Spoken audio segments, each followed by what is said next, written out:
Assalamualaikum warahmatullahi wabarakatuh. Informasi penting bagi non-ASN yang terdaftar di database BKN yang gagal lulus seleksi pada CPNS ataupun P3K tahap 1 kemarin karena kehabisan formasi atau yang belum mendaftar seleksi P3K tahap 1 untuk segera konfirmasi dan mendaftar seleksi P3K tahap 2. Sebagaimana informasi yang saya peroleh dari YouTube BKN yang sudah live hari ini dalam acara rapat koordinasi percepatan penataan non-ASN tahun 2024. Kebijakan ini dilakukan sebagai bentuk dari pelaksanaan amanat Undang-Undang ASN nomor 20 tahun 2023 yang menginstruksikan bahwa pegawai yang bekerja di instansi pemerintah hanya yang berstatus PNS dan P3K.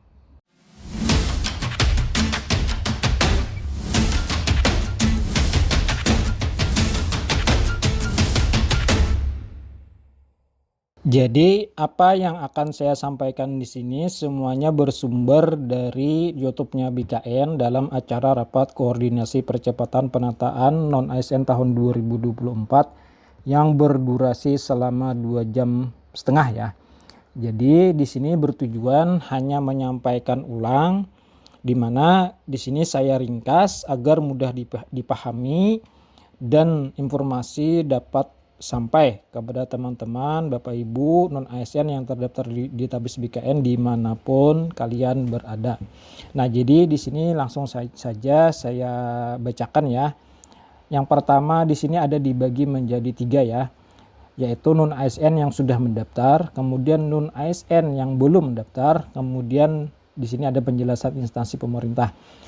Non-ASN yang sudah mendaftar dalam seleksi CASN. Yang pertama, salah memilih formasi. Nah, mereka yang salah memilih formasi ini akan diberi surat kepada instansi, kepada non-ASN tersebut agar bisa memilih lokasi formasi kembali ya, yaitu lokasi formasi ini sesuai dengan tempat bekerja.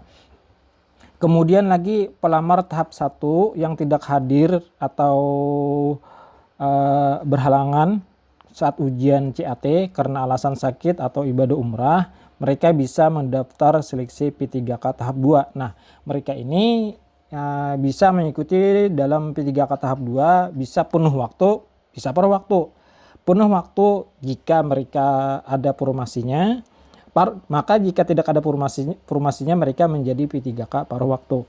Kemudian non-ASN yang TMS pada P3K tahap 1 mereka bisa mendaftar P3K tahap 2 dengan jabatan tampungan. Nah, ini jabatan tampungan ini adalah jabatan P3K paruh waktu. Nah, jadi mereka yang TMS pada P3K tahap 1 mereka diusulkan segera untuk mendaftar seleksi P3K tahap 2 untuk diusulkan menjadi P3K paruh waktu.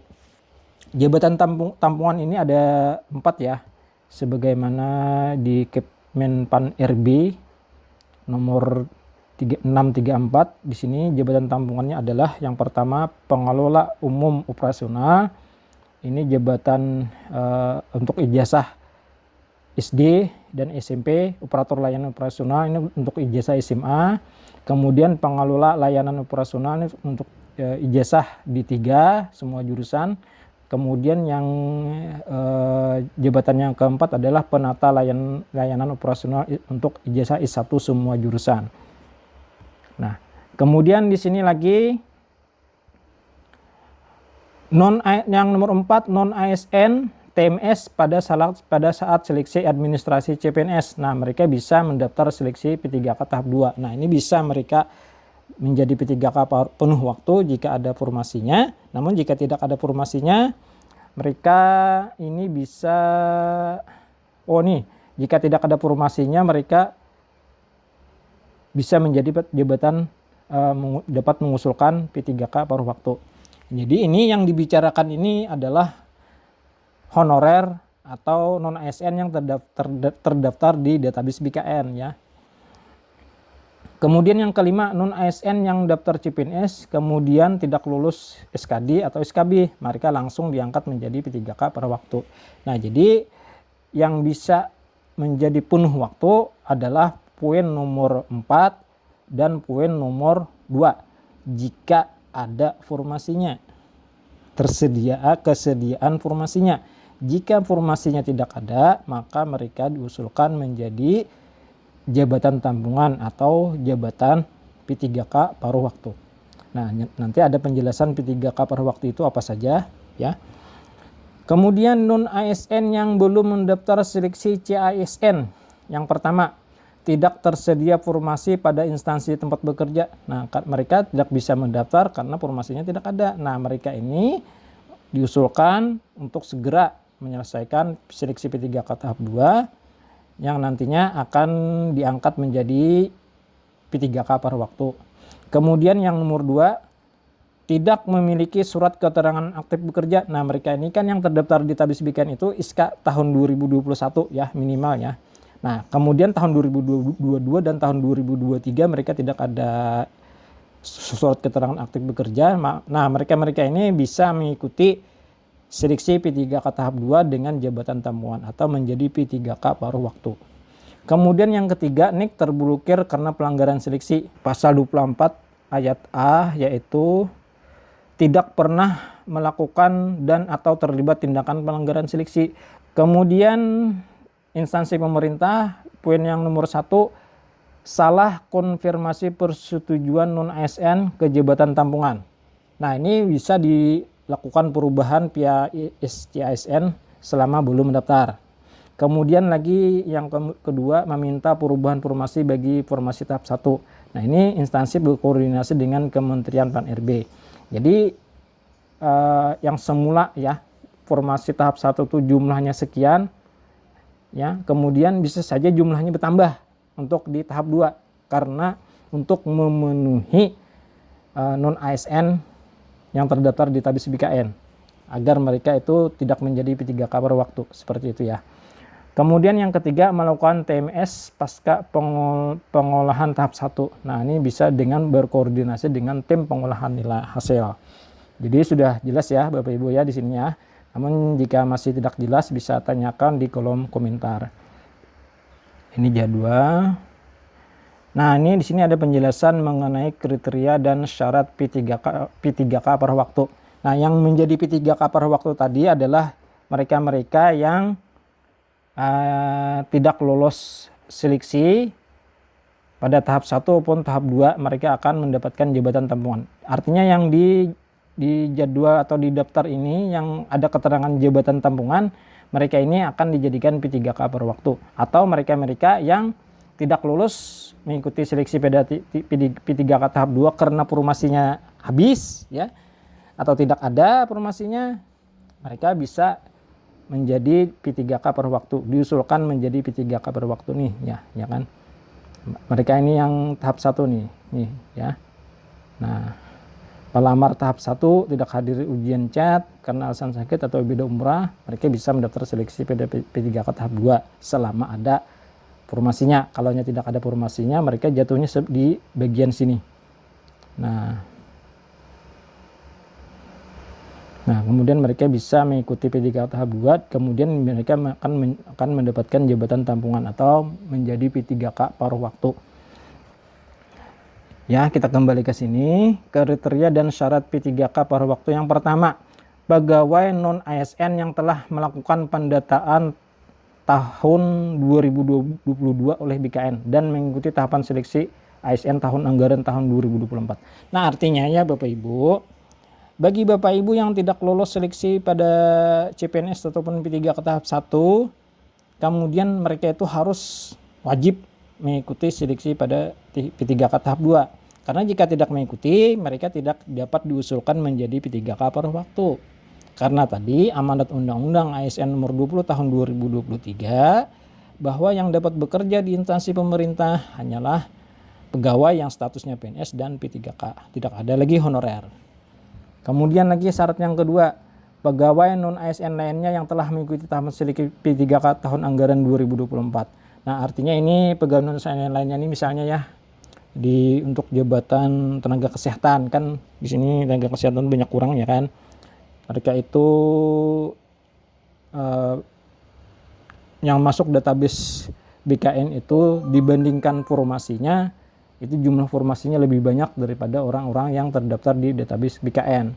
Nah, kemudian mereka-mereka ini bisa menjadi P3K paruh waktu walaupun mereka tidak bagian dari honorer database BKN. Kemudian yang C, pegawai non-ASN yang mendaftar pada pengadaan P3K namun tidak mendapatkan formasi, kemudian tidak tersedianya anggaran belanja pegawai.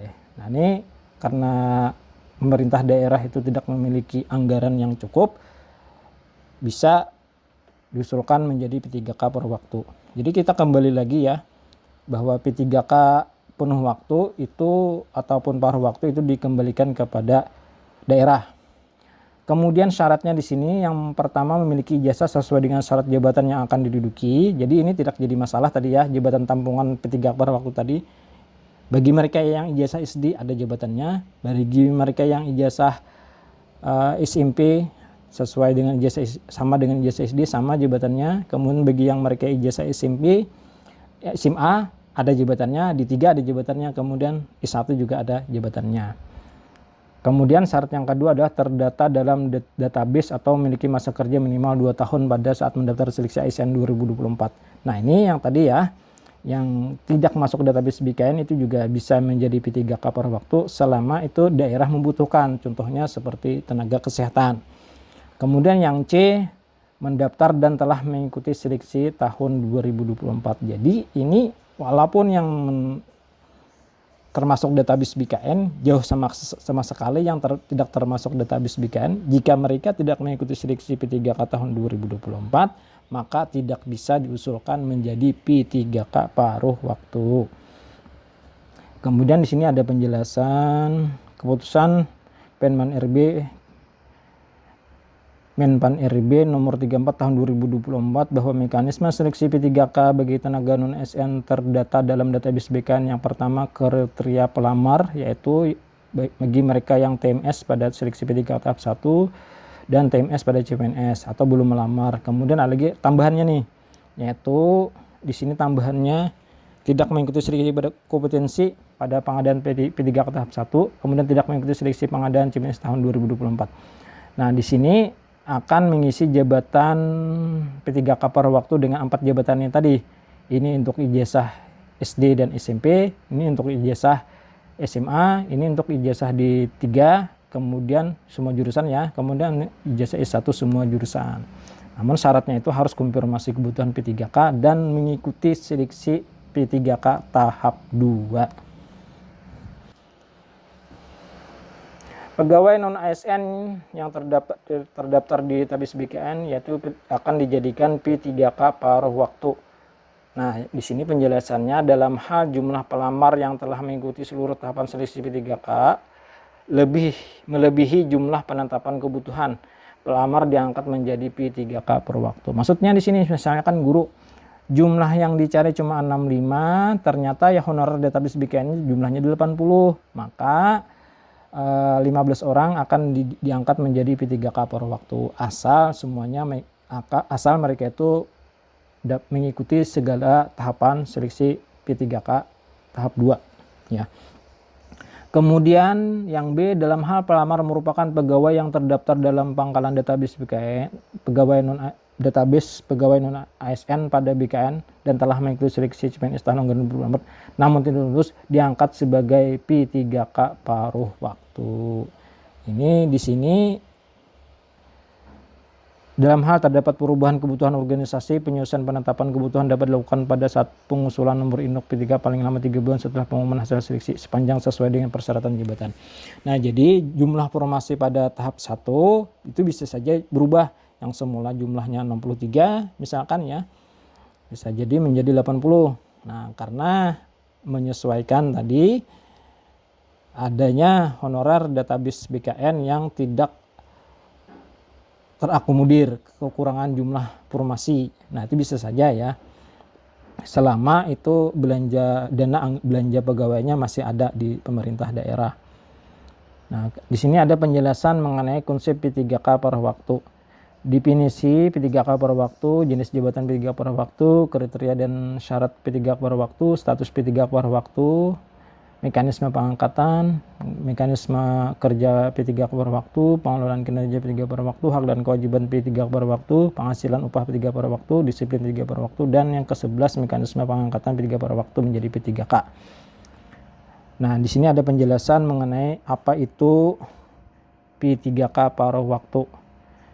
Nah, pegawai yang diangkat berdasarkan perjanjian kerja dan diberikan upah sesuai dengan ketersediaan anggaran instansi pemerintah. Nah, jadi P3K per waktu itu juga sama dengan P3K reguler ya. Namun upahnya itu yang berbeda. Pegawai non-ASN yang terdaftar dalam pengalaman database BKN. Nah, ini P3K per waktu ya, adalah orang-orang yang terdaftar di database BKN yang kemudian mendaftar dan mengikuti seleksi P3K tahap 1 dan tidak lulus seleksi CPNS. Kemudian pelamar yang tidak mendaftar kebutuhan formasi bidang jabatan seperti penjelasan yang tadi ya, berlaku dalam masa transisi. Kemudian di sini tadi ini sudah penjelasannya tadi. Kemudian mekanisme pengangkatan dan pemberhentian P3K per waktu. Nah, pengangkatan yang pertama, usulan penetapan kebutuhan sebagai dasar pengajuan nomor induk P3K per waktu ke BKN. Kemudian masa perjanjian kerja ditetapkan setiap 1 tahun yang dituangkan dalam perjanjian kerja sampai dengan diangkat menjadi P3K. Nah, jadi ini P3K per waktu ini disesuaikan per tahun sampai dia menjadi P3K. Maksudnya ini misalkan tahun 2025 ini mereka P3K per waktu, bisa jadi tahun 2026 atau tahun 2027 mereka menjadi P3K penuh waktu, P3K reguler. Ya, namun kebijakan mengikuti seleksi tentunya akan mengikuti kebijakan seleksi pada tahun-tahun berikutnya.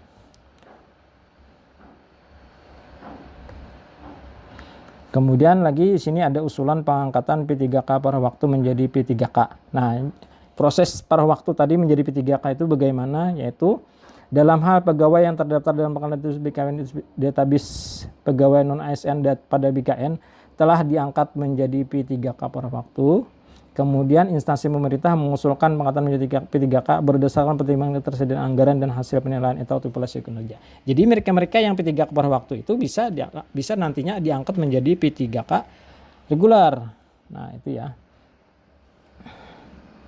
Adapun ini mekanismenya, yang paruh waktu diusulkan menjadi P3K reguler yaitu PPK mengusulkan kebutuhan P3K kepada Menteri Pan-RB. Ini PPK ini daerah ya. Kemudian Menpan-RB menetapkan rincian kebutuhan P3K pada setiap instansi pemerintah sesuai dengan kebutuhan jumlah, jenis jabatan, dan unit pendapatan. Kemudian P3K ini adalah instansi daerah menetapkan pengangkatan P3K. Nah, kemudian syarat pengangkatannya adalah SKP-nya berpredikat minimal baik. Nah, jadi ya P3K paruh waktu itu hanya sementara. Tahun-tahun berikutnya itu akan diangkat menjadi P3K penuh waktu. Jadi di sini dalam penjelasan ini tidak ada seleksi ya. Hanya SKP saja berpredikat minimal baik, maka bisa nantinya tahun-tahun berikutnya ketika itu daerah sudah ada dananya, mereka yang paruh waktu ini akan menjadi P3K reguler. Nah, ini kabar bagus ya.